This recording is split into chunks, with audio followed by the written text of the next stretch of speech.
Hi, I'm Campbell McLaren.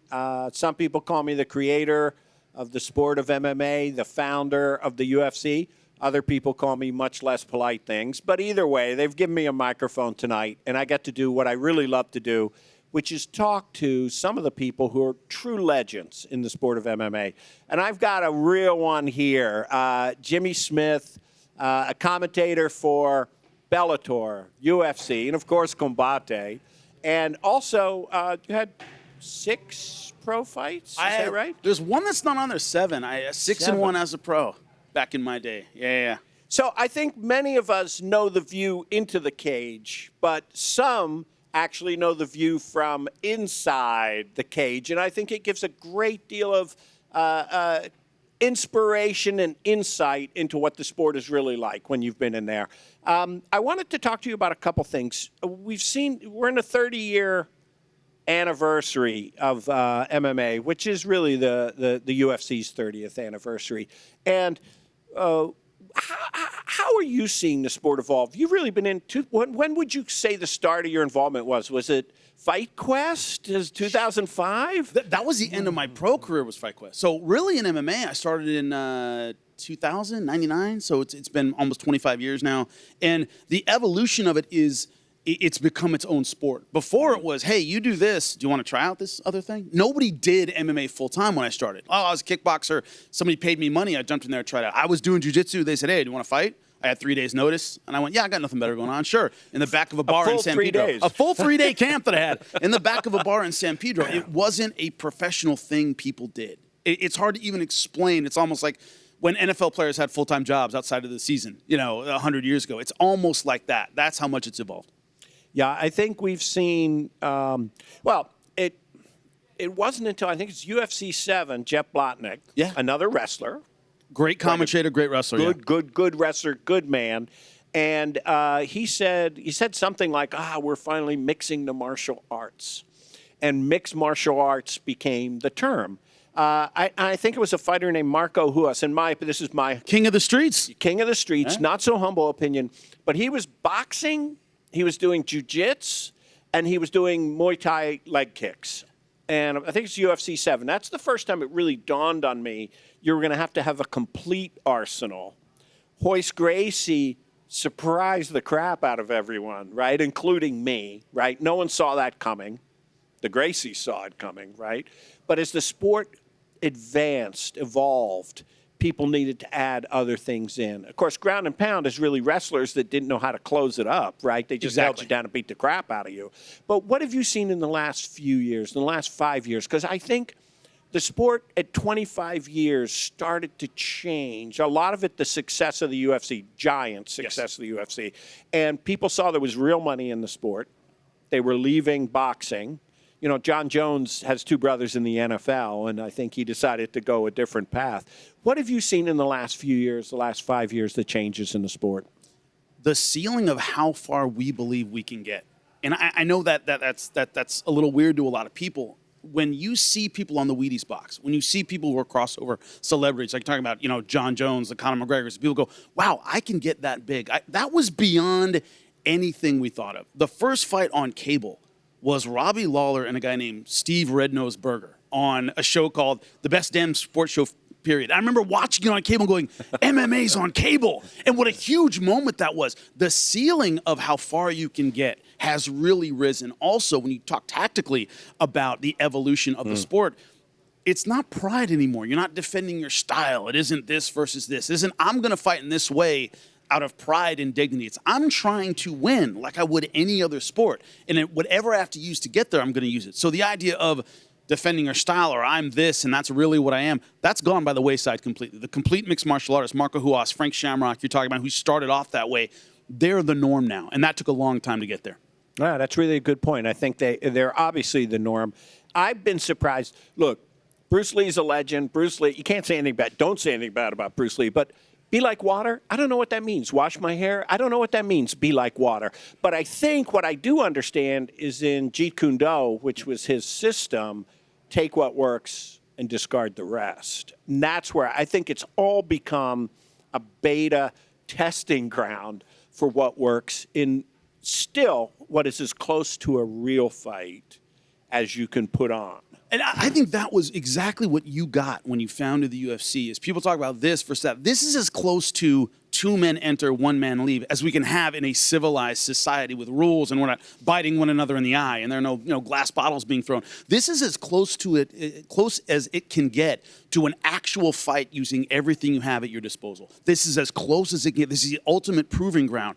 And to your point, we were talking about, before we started this interview, we were talking about how coaching has gone through the roof. There are professionals. You have nutritionists. You have strength and conditioning coaches. You have the same people around you that any other pro athlete would have. That's really in the last few years, where people are treating it like you're getting your O2 levels checked and you're getting blood tests to make sure where your oxygen levels are. Everything a modern athlete has, a mixed martial artist has. And we never thought that was going to happen. But the coaching, the training, that's why everything's next level right now. Well, in that way, it's come to resemble a lot of the boxing world at the highest level, right? So the sweet science, even though being punched in the head repeatedly seems less than sweet to me. However, the boxing, I still believe at the highest level has tremendous training, and in the next level down has tremendous training. Where the UFC, MMA in general, combates coming into this, I think it's still a select few that have the highest level of training. It's so hard now to be successful and not part of, here in South Florida, we have MMA Masters, you have American Top Team, to not be associated with one of those big teams, Jackson Wink, right, a.k.a. on the West Coast. You need to be associated with those guys, or at least spar with those guys, or go out to those big camps in order to be successful because of what you're saying. It's almost like, hey, you're going to beat an NFL team, you need NFL-level training. That's what the big teams give you. I'm glad you mentioned Florida, because I want to do a shout out here in my first show. Florida's been a great place for us. As you said, there's so many great camps here. It's going to be very hard to rival or ever surpass Las Vegas as the fight capital. But this city has a great fight history. Miami, going back to Muhammad Ali in the Fifth Street Gym. Angelo Dundee? Angelo Dundee. I mean, it's just a legendary, and it's a great place. Combate's had a wonderful home here.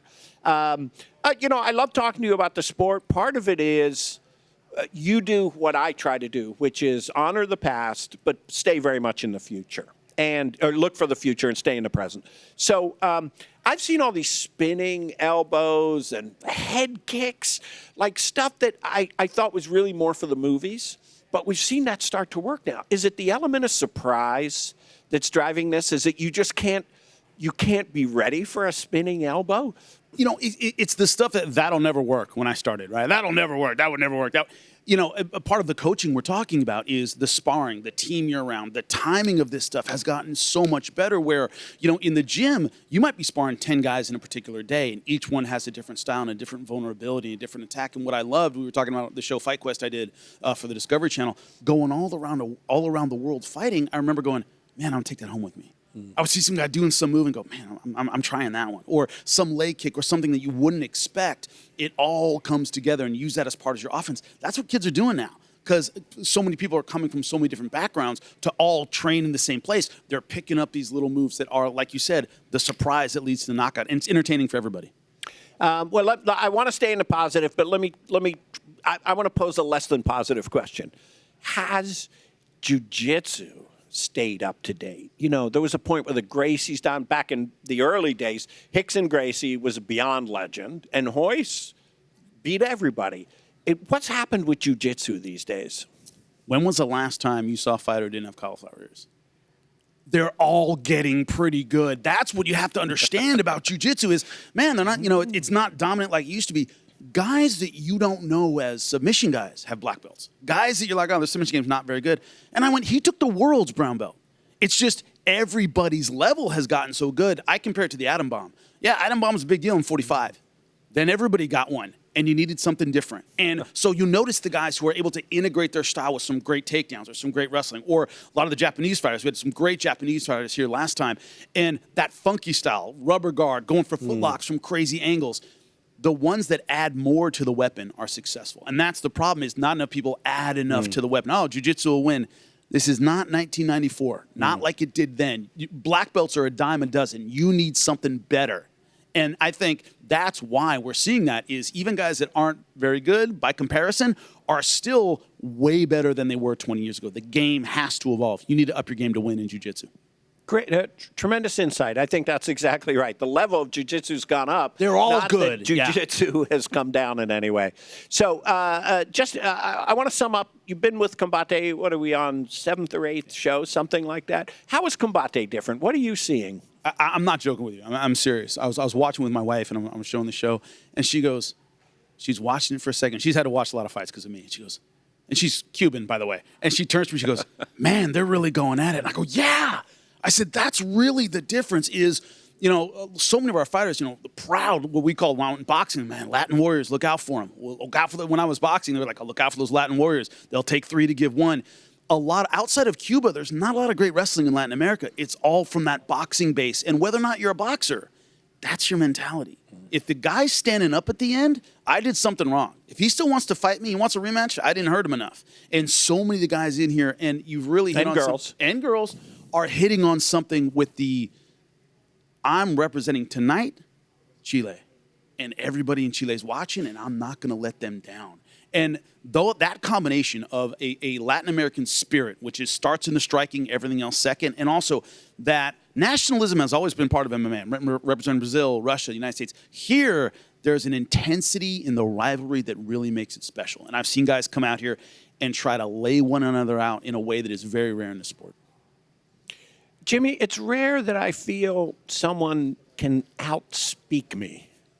But I couldn't have said that any better. That was fantastic. Listen, I'm sure Fight Quest, Netflix, Amazon, where can we see it? I swear to God, I don't couldn't know. Find it. I know there's some on YouTube now. God, I feel so old. It's 15 years ago now. So, yeah, it's bounced around to a bunch of different places. If you haven't seen the show, it really is a fun show. He goes around the world, trains with folks, and then beats them up. I mean, it's really... Or I get beat up. Or one or the other you're every on the time. other side of it. But you know what I thought was so interesting? The martial art that you learned in Mexico was boxing.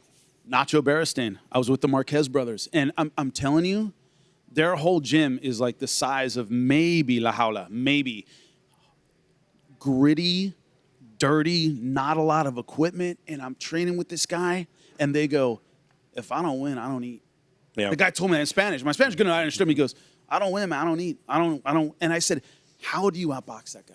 How do you outfight the guy who's going, hey, man, I'm from the ghetto here in Mexico City. If I don't win, I don't eat. And it taught me so much. They were great guys. Many, many years ago, so almost 30 years ago, I'd come out of the comedy business, which is a whole different story, and went into the UFC business. But I knew Chris Rock pretty well. And Chris said to me, he goes, this Ultimate Fight thing, it's not the toughest guy or the skilled guy that's going to win. He goes, it's going to be the poorest guy because he needs the money the most. And it's a funny line, but there's so much truth in that. And I think Conor McGregor might be the opposite of this. When you have $300 million, are you going to win again? How many times have we seen it? A million times. Nothing fails like success, right? No, until you run out of money, and then you got to get back in the ring. That's a topic for the next time Jimmy Smith comes back. Thank you. I am very pleased, I would say honored to have you as part of this team. You're doing a great job for Combate, and you need to watch him on our Paramount Plus show and on our YouTube channel. Boom. Boom.